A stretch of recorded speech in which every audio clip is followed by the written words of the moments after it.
We're just waiting here for a special report from CBS News. Of course, everybody following the big news out of Washington, D.C. this morning.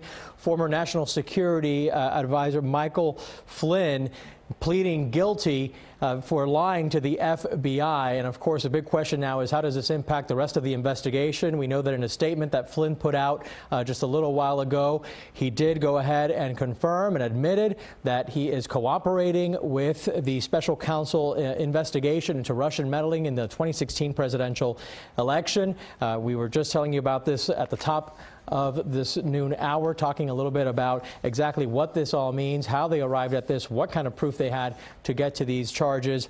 And now, of course, they charged him with lying to the FBI. He pleaded guilty just a little bit ago. And CBS News has this special report.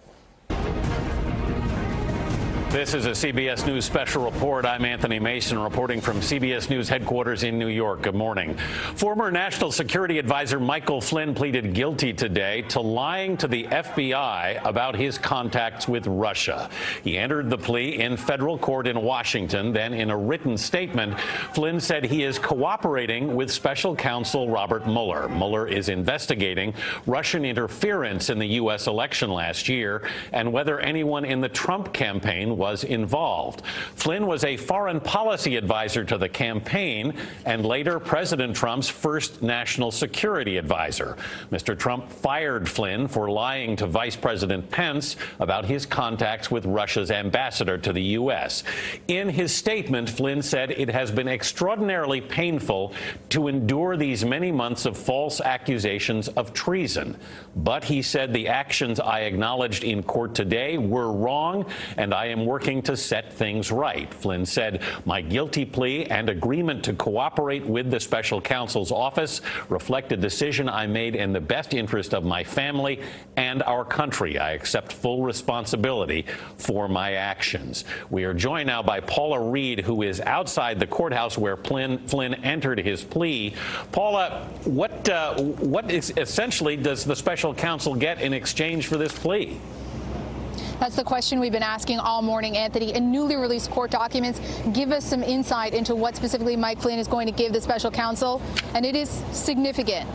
According to these newly released court documents, Mike Flynn will testify that before he met with Russian Ambassador Sergei Kislyak, he personally spoke with a senior official of the presidential transition team, who he will also testify was with other senior members of the presidential transition team down at Mar-a-Lago. He says they had a long conversation about what, if anything, he should discuss with the Russian ambassador. And specifically, the transition team told him that they did want him to talk about sanctions and also how not to escalate this situation between the United States and Russia following sanctions that had been put forth by the Obama administration. Now, this is very significant because this takes the onus off of Mike Flynn for having initiated this meeting with the Russian ambassador and shows that this was actually directed by the president's transition team. So this is a very valuable piece of evidence for Robert Mueller in his ongoing investigation into Russian influence in the 2016 campaign. Just to be clear here, Paula, what this suggests is that Flynn was directed by the campaign, possibly the president, to reach out to Russia? I want to stick very specifically to the language in the court documents because this is what he is testifying before a judge. This is what he's told the grand jury. He specifically says senior officials of the presidential transition team, who was with other senior members of the president's transition team. There is no specific mention of the president in this part of these documents. So at this point, yes, they are saying that he was directed by the president's transition team to have this meeting with Sergei Kislyak and specifically to discuss sanctions and ways to not escalate the situation between the U.S. and Russia. Paula, it's a very serious charge that Michael Flynn has pleaded to. He's agreed to plead to lying to the FBI while he was, in fact, in the White House as National Security Advisor in January. But he was being investigated for some more very significant charges, was he not?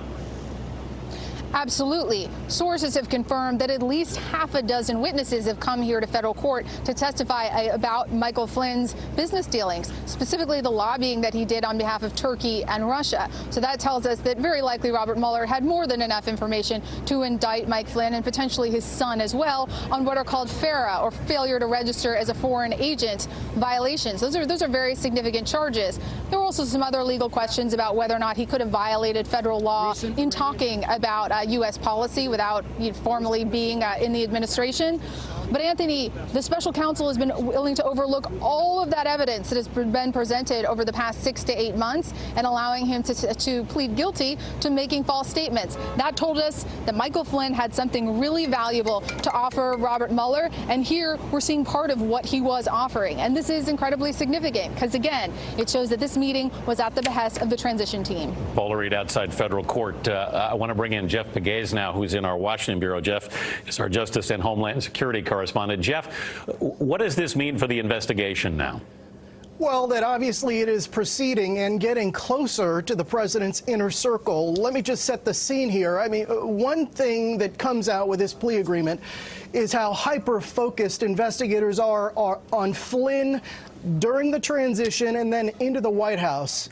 Keep in mind, after he became National Security Advisor, 4 days after the inauguration, he was questioned by the FBI and then 18 days later fired, or about 18 days later fired, after it was revealed that he was compromised. And again, it was the acting attorney general at the time, Sally Yates, who went to the White House and warned them that they felt, investigators felt, that Mike Flynn was compromised because he hadn't accurately described his contacts with the Russian ambassador. And at the time, U.S. intelligence officials and law enforcement officials had access to these intercepts, these electronic intercepts that involve conversations between Sergei Kislyak and Michael Flynn, in which sanctions was discussed, even though, according to the vice president, Mike Flynn had told him that that was not the case. And so investigators at that time felt that he was compromised. So this is an important part of this investigation, that period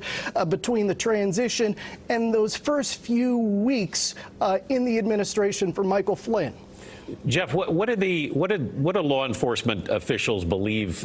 I mean, what was their belief in looking at these intercepts and the information they had about the reason that Flynn was acting and reaching out to the Russians? Well, listen, let's go back a year. December of 2016, the Obama administration was intent on sending a message to the Russians, a punishment, if you will, for interfering, for meddling in the 2016 election. How did they do that? They felt one step toward doing that was announcing these sanctions against certain people within the Russian government. And so when those sanctions were undermined, there were people in the intelligence community and the law enforcement community who were frankly shocked and surprised because the behavior of the Russians at that time was so, quote, un-Russian-like. Typically, when sanctions are announced, you would have some sort of reaction from the Russian government. But in this case, that didn't happen. And so as these intercepts came out, there were people in the law enforcement community who felt like they were being undermined, that the Obama administration was being undermined. Around the same time, you had certain Obama administration officials coming out and saying that there is one president at a time because they were seeing these interactions and they were concerned about them. And their suspicion was that perhaps Mr. Flynn was being directed by somebody else? Well, that was the suspicion, that he would not have done this on his own. I was told that multiple times during that period.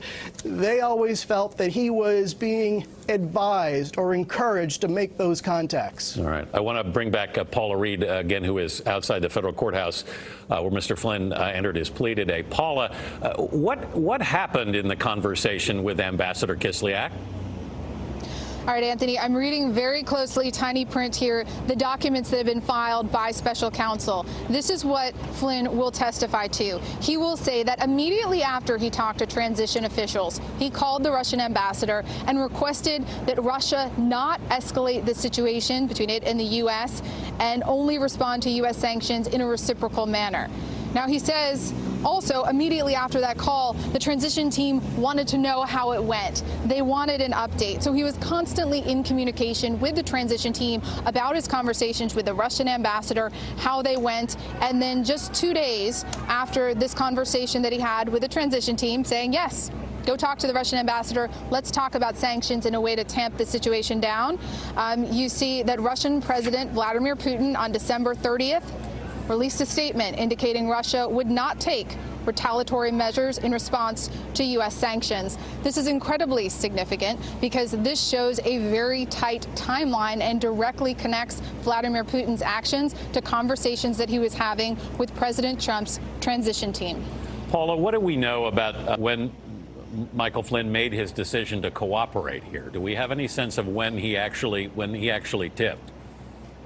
Well, we know that there have been a steady parade of witnesses over about 6 to 8 months. But a few weeks ago, something interesting happened, which was that several witnesses that work for a public relations firm who are expected to come here and testify, they were told to hold off. Then earlier this week, we knew that Flynn's lawyers stopped cooperating with the White House, stopped sharing information with them about the investigation. Then we also know that Mike Flynn's lawyers met with special counsel earlier this week. So it appears that they were at least getting closer to a plea deal over the past several weeks. And we know that based on what sources have confirmed to us about what was going on with the grand jury and what we've confirmed about Flynn not cooperating with the White House. So, Anthony, it appears that they probably were likely always trying to get a plea deal, but it seems to have sort of closed the deal in the past several weeks. And Paula, why do you think that he agreed to accept this plea deal?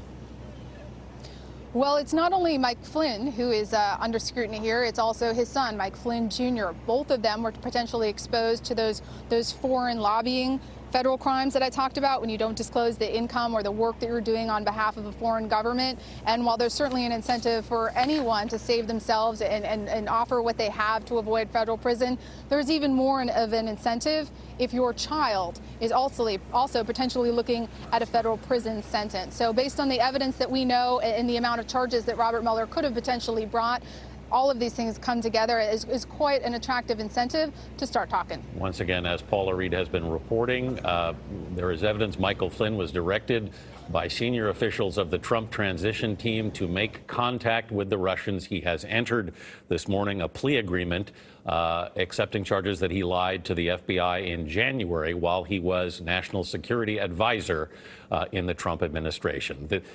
We want to thank Paula Reed outside the federal courthouse there, and Jeff Pegues in our Washington bureau. There will be much more about this on your local news on this CBS station and on our 24-hour streaming news network, CBSN, and right here tonight on the CBS Evening News. For now, I'm Anthony Mason, CBS News, New York.